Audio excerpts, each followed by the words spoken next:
आज हम लोग सॉल्व करेंगे 2018 का डीएलएड का गणित का पेपर। क्वेश्चन नंबर 1, 80 और 90 के बीच अभाज्य संख्या है। तो अभाज्य संख्या किसे कहते हैं? जो सिर्फ एक से कटे और अपने आप से कटे। तो इसमें कौन सी है? सेकंड ऑप्शन 83 और 87 संख्या है जो सिर्फ एक से और अपने आप से कटेगी। क्वेश्चन नंबर 2, 90 के कोण को क्या कहते हैं? समकोण कहते हैं। क्वेश्चन नंबर 3, वृत्त के किन्हीं दो बिंदुओं को मिलाने वाले रेखाखंड को कहते हैं, क्या कहते हैं? जीवा कहते हैं। क्वेश्चन नंबर 4, निम्नांकित में से 5 से विभाज्य संख्या है, 5 से कौन सी कटेगी? जिसके अंतिम में 5 या 0 दिया हो। तो ऑप्शन नंबर 4 हो जाएगा। क्वेश्चन नंबर 5 कह रहा है कि 15% का भिन्न रूप लिखिए। तो 15% को कैसे लिखेंगे? 15/100 काट देंगे इसको, 5 तिहाई 15, 5 दूनी 10, 3/20 हमारा इसका उत्तर हो जाएगा। क्वेश्चन नंबर 6, राकेश ने 65% अंक वार्षिक परीक्षा में प्राप्त किए। यदि पूर्णांक 500 रहा हो तो राकेश को कितने अंक मिले? तो ठीक है, तो इसका हम लोग 500 का 65% निकाल देंगे तो हमारा उत्तर आ जाएगा। तो 500 नंबर थे और पाए कितने हैं? 65%। ये पाए हैं 65/100 हो जाएगा। 0 0 कट जाएगा, 5 से गुणा कर लीजिए, 325। तो राकेश कितना नंबर पाए हैं? 325 नंबर पाए हैं। क्वेश्चन नंबर 7, समीकरण 3x - 5 बराबर x + 3 को हल करिए। ठीक है, तो 3x - 5 बराबर x + 3 यही क्वेश्चन है। तो x को एक तरफ ले आएंगे, जब बराबर के दूसरी ओर जाता है तो क्या होता है? चिन्ह बदल जाते हैं, तो -x हो जाएगा। और 5 जब उधर जाएगा तो क्या आ जाएगा? प्लस में हो जाएगा। जोड़ लेंगे, 3 में से 1 गया, 2x बराबर 5 और 3 8 हो गया। x बराबर क्या हो गया? 8/2 कटेगा, क्या आ जाएगा? 4। तो x का मान क्या आ गया? 4 आ गया। यही हमारा उत्तर है। क्वेश्चन नंबर 8, यदि किसी वर्ग की एक भुजा 6 सेंटीमीटर है तो उसका क्षेत्रफल ज्ञात कीजिए। तो क्षेत्रफल, वर्ग का क्षेत्रफल क्या होता है? भुजा गुणे भुजा होता है। क्या होता है? भुजा गुणे भुजा होता है। तो भुजा कितनी दी गई है? 6 दी गई। 6 गुणे 6 कर लेंगे तो 36 सेंटीमीटर स्क्वायर आ जाएगा। हिंदी में सेंटीमीटर लिखिएगा क्योंकि हिंदी में ही पूरा पेपर सॉल्व करना है। क्वेश्चन नंबर 9, x + 5 का स्क्वायर का मान ज्ञात कीजिए। तो a + b के फॉर्म में हमको दिख रहा है। a + b का होल स्क्वायर क्या होता है? a स्क्वायर होता है प्लस 2ab होता है और b स्क्वायर होता है। तो a की जगह हमको x रख देना है, x का स्क्वायर। फिर 2a क्या है? x है। और b क्या है? b है 5। और फिर 5b स्क्वायर के 5 रख देंगे, इसको कर लेंगे। x का स्क्वायर करेंगे x ही होगा, इसका करेंगे 5 दूनी 10x होगा, और 5 का करेंगे क्या होगा? 25 हो जाएगा। तो ये हमारा उत्तर हो गया।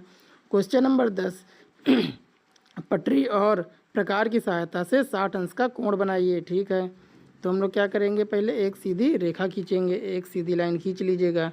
फिर क्या करना है कि हम लोग कोई भी दूरी लेकर कहीं से एक हम लोग ऐसे चाप लगा देंगे, और जितनी दूरी लिए हैं और जहाँ से हमने चाप लगाया वहाँ से दूरी लेके एक हम लोग ऐसे चाप काटेंगे, और जहाँ काटेंगे और पहले पॉइंट से सीधी एक लाइन खींच देंगे, तो ये जो बनेगा ये हमारा 60 अंश का कोण बन जाएगा।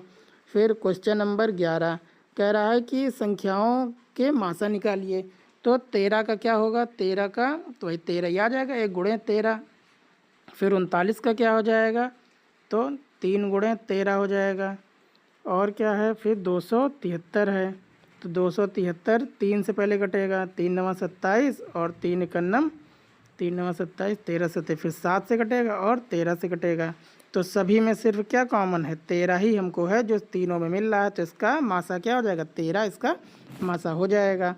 क्वेश्चन नंबर 11 हो गया। 12, एक साइकिल रुपये 1800 में बेचने पर 10% की हानि हुई, साइकिल का क्रय मूल्य निकालिए। तो यहाँ पे हानि प्रतिशत दिया गया है, तो हानि प्रतिशत का अगर हम लोग फार्मूला यूज कर लें तो हमारा आंसर आ जाएगा। तो हानि प्रतिशत क्या होता है कि जब क्रय मूल्य ज़्यादा हो और विक्रय मूल्य क्या हो? कम हो, बटे क्रय मूल्य और गुणे 100। ठीक, तो हानि प्रतिशत कितना दिया गया है? 10 दिया गया है। क्रय मूल्य वही हमको निकालना है, उसको x मान लेते हैं। विक्रय मूल्य कितना है? 1800 है। और क्रय मूल्य कितना है? x है। गुणे कितना है? 100 है। तो अब क्या करेंगे हम लोग कि x को अगर इधर भेज दें, x को 0 0 पहले काट लेते हैं, 0 0 कट गया। अब x को हम लोग इधर भेज देंगे तो ये हो जाएगा x, और यहाँ 10 से गुणा कर लेंगे तो ये 10x हो जाएगा, और माइनस ये 18,000 हो गया। तो अब x को इधर ले आएँ और उसको उधर ले जाएँ तो क्या हो जाएगा? इधर हो जाएगा अगर x को इधर लेके आएंगे तो 10x माइनस एक्स हो गया, और ये उधर जाएगा तो ये प्लस में 18,000 हो गया। तो 9x बराबर कितना हो गया? 18,000। 18,000 तो ऊपर लिखे दे रहे हैं, तो x बराबर क्या हो जाएगा? 18,000 बटे 9। तो काटेंगे, आ जाएगा 2,000। तो क्या हो गया हमारा? क्रय मूल्य कितना हो गया? क्रय मूल्य हमारा 2,000 रुपये हो गया। अब क्वेश्चन नंबर 13, रुपये 500 का 3 वर्ष का 12 वार्षिक ब्याज की दर से साधारण ब्याज निकालिए। तो साधारण ब्याज का फार्मूला क्या होता है कि साधारण ब्याज बराबर मूलधन साधारण ब्याज, साधारण ब्याज हमको निकालना है। तो क्या होता है? मूलधन होता है गुणे दर होता है गुणे समय होता है बटे 100 होता है। तो यहाँ मूलधन कितना है? 500 रुपये, दर कितनी है? 12%, और समय कितना है? 3 साल बटे 100। 2 जीरो 2 जीरो कट गया, 12 पंचे 60 और छतियाँ 18, 180 रुपये इनको ब्याज के रूप में मिलेगा। अगर ये 3 साल बाद पैसा लेने जाते हैं तो इन्हें 180 रुपये ब्याज और 500 रुपये मूलधन, तो इनको लगभग 680 रुपये मिलेगा। लेकिन सिर्फ साधारण ब्याज पूछ रहा है, तुमको 180 तक ही ला के छोड़ देना है। क्वेश्चन नंबर 14 कह रहा है इसको सरल कीजिए। ठीक है, तो ब्रैकेट के बाहर हम लोग उसको गुणा कर लेंगे। तो x का y से गुणा करेंगे, क्या हो जाएगा? एक्स वाई हो जाएगा। फिर माइनस लगा है, माइनस एक्स जेड हो गया। फिर प्लस वाई जेड हो गया। फिर माइनस एक्स वाई हो गया। फिर प्लस एक्स जेड हो गया और माइनस वाई जेड हो गया। अब देखिए एक्स वाई प्लस में यहाँ है, यहाँ माइनस में है। एक्स जेड यहाँ पे माइनस में है, यहाँ प्लस में। एक्स वाई यहाँ प्लस में है और यहाँ माइनस में है। तो ये सब कट गया और अंत में क्या आएगा? आंसर 0 आएगा। क्वेश्चन नंबर 15, एक छात्रावास में 50 छात्रों के लिए 40 दिनों की भोजन सामग्री है। यदि छात्रावास में 30 छात्र और आ जाएं तो भोजन सामग्री कितने दिन में समाप्त हो जाएगी? अब मान लीजिए अगर 50 लोग थे तो कितने दिन चल रहा था? 40 दिन चल रहा था। अब कह रहा है कि 30 लोग बढ़ जाए, मतलब 50 लोग थे, 30 लोग और बढ़ जाएंगे, कितने हो गए? 80 हो गए। अब कितने दिन चलेगा हमको नहीं पता, उसको क्या मान लेंगे? x मान लेंगे। तो x बराबर क्या हो जाएगा? इधर 50 गुणे 40 और ये 80 इधर आ जाएगा, क्या बट्टे में आ जाएगा। तो 40 दूना 80, 2 बचा, 2 से 50 को काटेंगे, क्या आएगा? 25। तो अब ये खाना कितने दिन चलेगा? ये 25 दिन खाना चलेगा।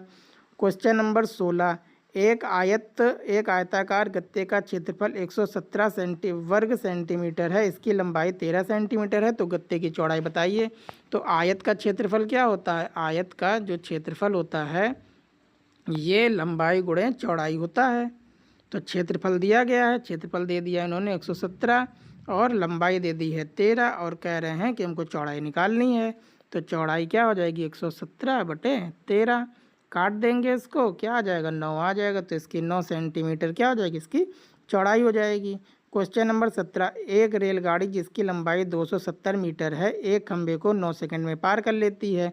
इसकी चाल हमको बतानी है, लेकिन किस में बतानी है? किलोमीटर प्रति घंटा में बतानी है। तो पहले हम लोग इसकी चाल निकाल लेते हैं मीटर पर सेकंड में। तो चाल निकालने के लिए क्या होता है कि दूरी बटे समय होता है। चाल बराबर दूरी लिख दीजिएगा, थोड़ा नहीं तो बढ़िया नहीं लगता है ना। तो हो जाएगा 270 बटे 9। तो इसको काटेंगे, क्या आ जाएगा? 30 मीटर पर सेकंड की स्पीड से ये चल रहे हैं। अब इसको हम लोग को क्या करना है? किलोमीटर पर आवर में कन्वर्ट करना है। तो ये तो पता चल गया 30 मीटर पर सेकंड की इनकी चाल है। तो 30 मीटर पर सेकंड को अगर हम लोग 18 बटे 5 से अगर गुणा कर दें तो हमको इसकी स्पीड मिल जाएगी। 5 छक 30, तो 6 का गुणा कर लीजिए।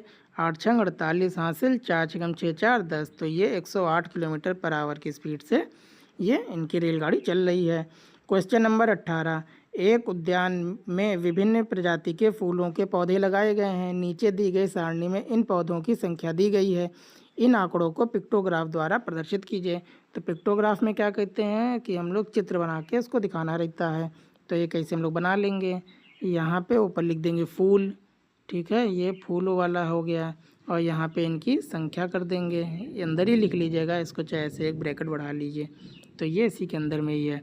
तो यहाँ सबसे पहले गुलाब का हो गया और हमको यहाँ पे ये दिखा देना है कि जो एक फूल बराबर हमने कितना मान लिया है, सब 50 के उसमें है, तो एक फूल बराबर 50 के है। तो गुलाब में कितने हैं? 300 हैं, तो 6 फूल बनेंगे। 1 2 3 4 5 6 बना दीजिएगा। फिर कह रहा है गेंदा, तो गेंदा में कितने फूल हैं? 250, मतलब 5 बनेंगे। तो 1 2 3 4 और 5 हो गए। फिर जूही में 100 हैं, तो कितने बनेंगे? 2 बनेंगे। तो 50 50 का, एक फूल हमने 50 का माना है तो 100 बन गया। फिर तीसरा है डहेलिया का, चौथा है 150, तो इसमें 3 बन जाएंगे, 1 2 3। फिर कौन सा है? रजनीगंधा का है, तो रजनीगंधा 450, तो 9 बनेंगे, 1 2 3 4 5 6 7 8 9, ऐसे 9 बना दीजिएगा फूल इसी पे। तो इस तरीके से आपका ये वाला मैथ का पेपर भी सॉल्व हो गया। अब आगे कल आपको कोई दूसरा नया पेपर मिल जाएगा। तब तक के लिए धन्यवाद।